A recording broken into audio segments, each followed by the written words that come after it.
Стать жертвой карманной кражи может каждый. Чаще всего подобного рода преступления происходят в общественном транспорте, в торговых или в рыночных комплексах, местах массового скопления людей.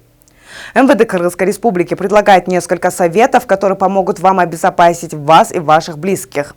Уделяйте особое внимание своим вещам в многолюдном транспорте, в магазинах или в других общественных местах. Обратите внимание, чтобы из-под одежды не было видно кошелек или сотовый телефон. Такое положение привлекает внимание карманников.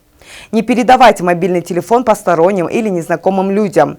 Не следует носить ценные вещи в поясной сумке в общественном транспорте или в других местах скопления людей. Не оставлять без присмотра мобильный телефон на столе, в стуле, в раздевалке или в развлекательных заведениях.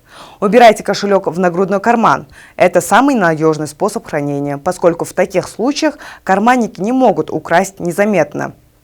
Следите за тем, чтобы молния вашей сумки была застегнута. Плотно прижмите ее к себе. Никогда не кладите кошелек в продуктовую тележку.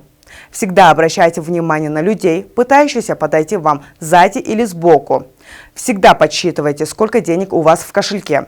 Когда выходите из дома, не носите с собой лишние деньги. МВД Кыргызской Республики предупреждает, если вы пострадали от карманных краж или стали свидетелем преступления.